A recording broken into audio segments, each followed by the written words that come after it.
여러분 반갑습니다. 여러분의 반도체 오빠 최대입니다. 어느새 이제 목요일이 왔어요. 목요일 오전 6시 새벽을 또 깨우는 차례장이 되어야 하겠죠.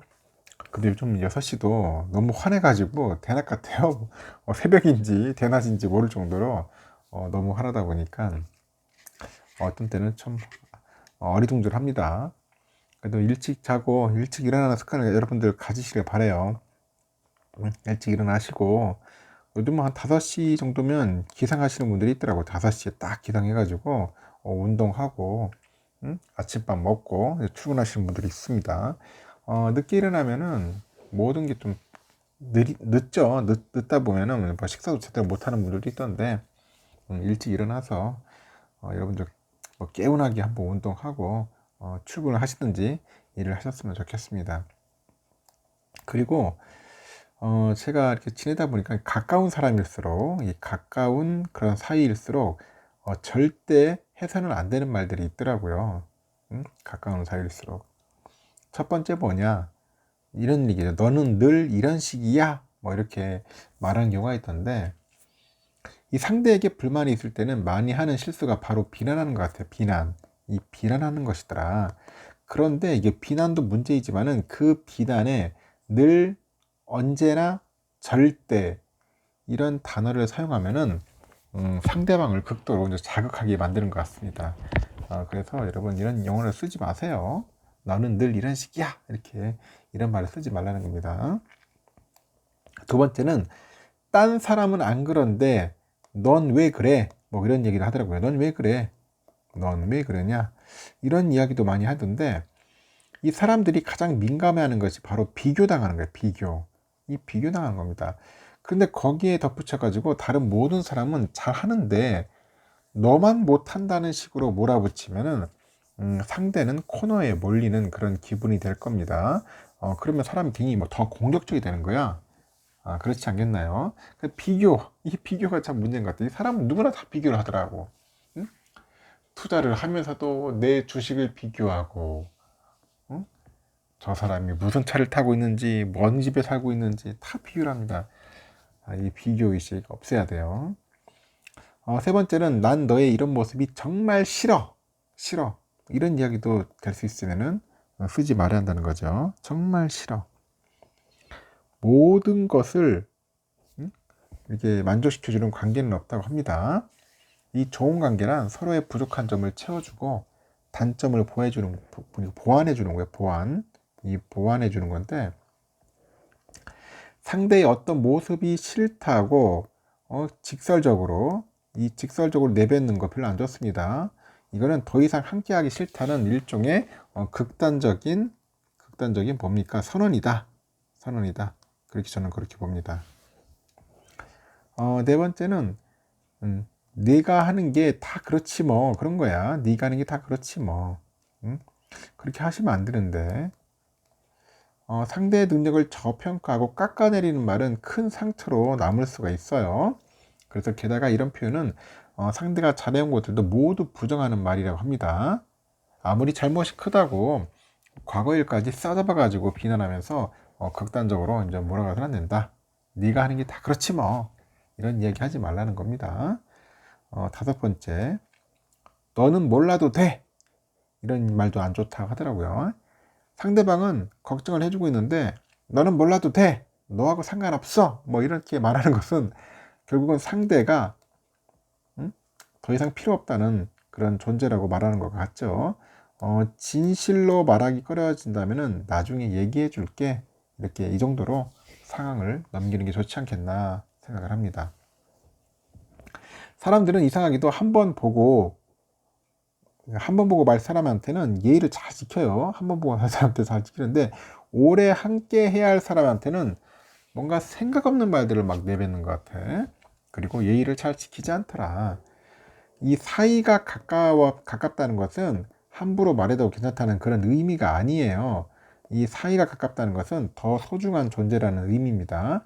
그래서 한마디 말이라도 더 조심스럽게 표현을 하자, 뭐 그런 이야기를 하는 것 같습니다. 만약 누군가가 가깝다는 이유로 나에게 말을 함부로 한다면은 그와의 관계를 다시 한번 생각해보고 판단해야겠죠. 나 또한 또 가깝다는 이유로 상대에게 쉽게 말하는 것은 아닌지 항상 되돌아봐야 합니다. 뭐 이런 이야기들을 제가 여러분들에게 얘기해 주는 것은 그만큼 삶에 도움이 되지 않겠나 하는 차원에서 얘기를 하는 겁니다. 그러면은 또 삼성의 이야기를 한번 해보도록 할까요? 뭐 삼성전자 이야기는 뭐 제가 귀가 따갑도록 얘기하고 있는데 하여튼 뭐 새로운 소식들이 있어서 한번 또 전달드리도록 하겠습니다.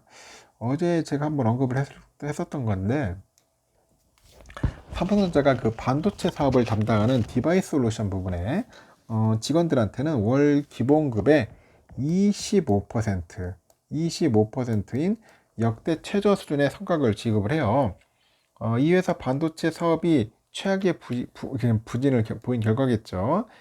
삼성은 5일 사내 공지를 통해 가지고 올해 상반기 목표 달성 장려금이라고 하는데 그 TAI 이 지급률을 발표를 했는데 이 TAI는 매년 상반기, 하반기 한 차례씩 사업부별 목표 달성을 여부를 감안을 해가지고 지급하는 성과급이라고 합니다. 직원들은 소속의 사업부문과 사업부의 평가를 합쳐가지고 월 기본급의 100%까지 받는다고 하네요. 올해 상반기 DS부문 TAI는 월 기본급의 25%로 결정이 됐다고 합니다.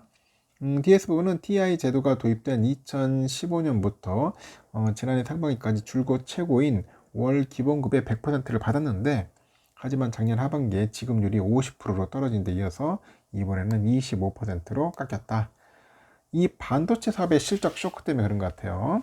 그러다 보니까 성과급 충격으로 이어졌고 삼성은 DS부문은 올해 1분기 영업 손실이 4조 5,818억 정도를 기록을 해요. 이 분기 기준으로 2009년 1분기 이후로 14년 만에 적자를 기록하더라. 이 다른 사업 부분의 성과급 사정은 DS 부분보다 좋거나 비슷해요. 의료기기 부분의 TI 지급률이 월 기본급의 한 75%로 정해졌고요. 이 스마트폰을 담당하는 이 MX 사업부하고 영상 디스플레이 VD 사업부가 50%, 생활가전 사업부하고 네트워크 사업부가 25%로 결정이 됐습니다. 그래서 이날 공지된 TII는 7일날 지급이 되는 거죠. 이렇게 삼성전자의 성과급 제도는 크게 TAI하고 연 1회 그 지급하는 초과이익 성과급 OPI가 있어요. 이거로 나뉘는데 OPI는 소속 사업부의 실적이 목표를 초과했을 때 개인 연봉의 50%까지 지급을 하더라. 그렇게 보시면 됩니다. 이렇게 부진한 상반기를 보낸 삼성의 DS 부분은 하반기부터 서서히 이제 실적 악화 그 터널에서 벗어날 거라고 하는데 내림세를 이어간 메모리 반도체 가격이 바닥을 다지고 있어요. 시장 조사 업체 트렌드포스에서도 올해 상분기 그 D램 평균 판매 단가 있죠. ASP 이게 전 분기보다 0에서 한 5% 정도 하락하는데 그칠 것으로 전망을 하더라. 그래서 올해 2분기 D램 가격 하락률보다도 낙폭이 줄었다. 그렇게 보시면 될 것 같습니다. 또 이어서 한번 또 여러분들에게 전달하도록 하겠습니다. 삼성전자랑 그 하이닉스 기업 있죠. 그 두 기업 등 하여튼 국내를 대표하는 메모리 반도체 기업들 그 주력 제품인 D램 이 D램의 가격이 하반기에는 좀 안정화될 거라는 겁니다. 하반기에는 안정화될 거다. 그런 관측이 제기됐는데 올해 2분기 실적 바닥 국면을 맞이한 주요 칩 기업들 D램의 그 가격 반등 흐름을 타면서 예상보다 빠른 그런 실적의 회복세를 기대할 수 있다는 그런 분석도 나옵니다. 트렌드포스에 따르니까 올해 3분기 D램 평균 판매 가격이 2분기보다도 0에서 한 5% 정도 하락할 것으로 전망을 했는데요. D램 판매가는 1분기와 비교할 때 2분기에는 평균 13에서 18% 떨어진 것으로 추정이 되는데 올 하반기 들어서 낙폭이 크게 완화될 거라는 분석이 있습니다. 품목별로 보니까 PC, 서버, 모바일, 그래픽, 소비자용 D램 모두 0에서 한 5% 수준의 가격 하락이 예상되는데 이 반도체 업계에서는 15에서 20% 수준의 가격 하락을 예고하던 올해 2분기와 비교하면은 매우 고무적인 그런 수준의 가격 안정화라는 분석이 제기되고 있습니다. 트렌드포스에 따르니까 D램 시장을 사실상 지배하는 삼성하고 하이닉스, 마이크론 테크놀로지 등 이 과점 업체 세 곳의 감산 그 공조 효과가 2분기부터 본격적으로 나타나기 시작합니다. 다만 D램 제조업체의 지속적인 생산 감축으로 공급량을 감소를 했는데 이 계절적인 수요죠. 이 계절적인 수요로 재고 압박이 현재 완화되고 있어요. 이어서 오는 3분기에는 감산 효과가 더 분명해질 거라는 설명이고, 트렌드포스는 공급업체들의 전략적 움직임에 따라서 이 모바일 D램, 이 D램 등은 산발적인 가격 상승이 있을 수 있다. 다만 가시적인 가격 회복은 2024년 내나 가능하지 않겠냐, 뭐 그렇게 보는 것 같아요. 이 메모리 시장 가격이 안정화되고 있는데 하반기 기술 경쟁력 확보에 나선 국내 칩 기업들의 그런 행보도 눈에 띄는 겁니다. 최근에 삼성은 그 핀셋 인사, 이 핀셋 인사로 메모리 반도체 초격차 우위 확보에 대한 의지를 드러냈어요. 삼성은 지난 3일이죠. 메모리 반도체 그 D램 개발을 책임지는 D램 개발 실장에 황상준 그 메모리 사업부 전략 마케팅실 부사장을 신규 선임을 했고, 이 부사장급 임원 상당수가 보직 교체 수준에서 인사가 난 반면에 이쪽 개발 실장은 아예 교체가 된 거예요. 그만큼 내부 리더십 정비를 통해서 차세대 반도체 개발에 매진하겠다, 그런 뜻을 피력한 것 같습니다. 이 고부가 가치 메모리 반도체 판매량이 점차 이제 증가하고 있다는 점은 국내 기업들한테 긍정적인 요소예요. 하이닉스가 지난 그 2013년부터인가 그 HBM 개발을 본격적으로 시작을 했어요. 현재 유일하게 4세대 HBM 제품을 양산하고 있다고 하죠. 이 제품은 챗 GPT에 사용되는 엔비디아의 그 GPU H100이 적용이 되는데, 최근에는 AMD하고 마이크로소프트, 아마존 등 큰 손의 고객들이 하이닉스의 그 HBM에 러브콜을 보내고 있다고 합니다. 삼성도 지금 차세대 HBM 그 개발에 박차를 가하고 있어요. 삼성은 HBM3 그 16기가하고 12단의 24GB 제품도 샘플 출하 중으로 양산 준비를 이미 완료했다고 하죠. HBM3 양산 준비를 완료한 데 이어서 시장이 요구하는 데 더 높은 성능과 그런 용량의 차세대 HBM3P 이 제품도 하반기 출시 예정인 것으로 나타났어요. 지난달 중순에 삼성은 업계 최선단이죠. 12나노급에 공정을 해가지고 16기가짜리 그 DDR5 D램을 시작을 해서 D램의 미세 공정 경쟁에서 기술 경쟁력을 이제 확보를 한 겁니다. 전체 D램 시장 기준으로 했을 때 24년에 DDR5의 비중은 27%를 차지해가지고 DDR4의 비중을 처음으로 역전할 것 같고요. 그만큼 신시장 확대 가능성이 크다는 분석도 있습니다. 감산 효과가 차츰 나타나고 있다는 점을 시장조사기관의 수치에서 확인할 수 있죠. 국내 기업들의 차세대 기술 개발 역시 속도를 높이면서 전반적인 그런 경기도 나아질 가능성이 있다, 그렇게 이제 관측을 하는 것 같습니다. 참고하시면 될 것 같아요. 그리고 또 아주 흥미로운 또 이야기들이 있네요. 삼성전자가 그 EU죠, 유럽연합, EU 그 유럽연합이 빅테크 기업의 독점적인 지위 남용을 막기 위해서 그 제정한 디지털 시장법 그 규제 대상 기업의 후보에 올랐다, 그런 게 또 있어요. 삼성의 스마트폰에 적용된 삼성 인터넷 앱이 인터넷 브라우저 시장에서 독점적 지위를 가진 것으로 평가됐기 때문이다, 그런 얘기를 하는데, 그 DMA 적용 대상이 되면은 데이터 수집과 이를 활용한 영업 활동에서 EU의 강한 규제를 받는다, 그런 겁니다.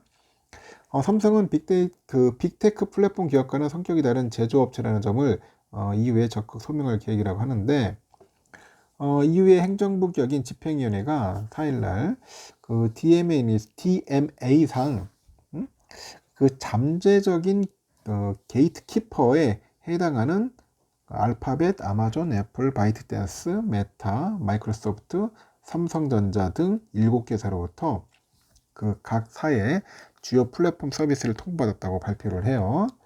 그 DMA는 그 소비자와 판매자를 중개하는 관문 역할을 하는 그 대형 플랫폼 기업의 독점적 지위를 활용한 영업 활동을 방지하기 위해서 EU가 제정한 법안입니다. 내년 1분기부터 시행을 하는데 그 집행위는 법 시행에 앞서서 그 게이트키퍼 요건을 충족하는 기업에 지난 3일까지 자진 신고하도록 했어요. 그래가지고 7개사가 응했다고 합니다. 이렇게 DMA 적용 대상 플랫폼 분야는 가상 비서, 검색 엔진, 광고 서비스, 비디오 공유 서비스, 온라인 중개 서비스, OS, 그리고 인터넷 브라우저, 커뮤니케이션, 클라우드 컴퓨팅, SNS 등 총 10개입니다. 이 분야에서 유럽 3개국 이상에서 동일한 서비스 제공, 그리고 과거 3년간 유럽 연매출 75억 유로 또는 전년 말에 기업 가치가 750억 유로 이상, 또 과거의 3년 이윤에 활성 이용자 월 4,500만 명 또는 기업 고객사 1만 개 이상의 그런 조건을 충족하면은 게이트키퍼에 오른다고 하네요. 삼성전자는 그 당초에 그 디지털 시장법 적용 대상 기업인 그 게이트키퍼로 거론되진 않았어요. 법안 취지가 애플하고 알파벳, 아마존 등 그 미국 빅테크 기업의 독점적인 지위 남용을 차단하기 위한 목적이었기 때문이라고 하네요. 그래서 입법 과정에서 규제 대상 플랫폼에 인터넷 브라우저가 추가되면서 상황이 바뀌었어요. 갤럭시 스마트폰의 브라우저, 그 삼성 인터넷 그 앱이 기본에 탑재된 영향으로 분석이 되는데 시장 조사 업체에 보니까 삼성전자의 유럽연합 그 내에서 스마트폰 시장 점유율이 올해 1분기 기준 34%입니다. 1위입니다. 그래서 게이트키퍼로 확정이 되면은 10개 규제 대상 플랫폼 중 각 기업이 해당하는 분야에서 규제를 받습니다. 삼성의 경우 인터넷 브라우저를 활용해가지고 취득한 고객 데이터를 결합과 이전할 수 없고 광고에 활용하는 것이 제한되죠. 피해가 작지 않을 전망인데 삼성은 최근에 고객 데이터를 활용한 다양한 신사업, 그런 서비스를 개발하고 있어서예요.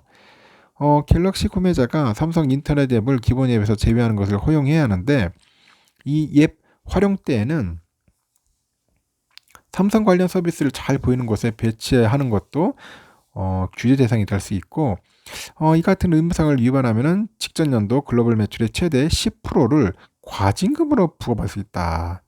살벌하네요. 보니까 유럽연합. 그 법 위반 행위를 반복하면 과징금 상한선 매출의 20%로 올라간다고 합니다. 집행기한은 향후 45일간 각 회사가 제출한 보고서를 토대로 해서 내부 평가를 거쳐가지고 게이트키퍼 명단을 확정해서 공개할 거랍니다. 삼성 관계자도 이 게이트키퍼 지정이 확정된 사항은 아닌데 구글과 애플 등 빅테크 플랫폼 기업과는 성격이 다른 제조업체다. 그런 점을 적극 소명할 계획이라고 하는 것 같습니다. 잘 해결됐으면 좋겠네요. 보니까. 야, 진짜 유럽도 골 때리네요. 보니까. 알고 보니. 상황은 이렇습니다. 여러분 좋은 하루 보내시고요. 또 다음 시간에 또 뵙도록 하겠습니다. 감사합니다.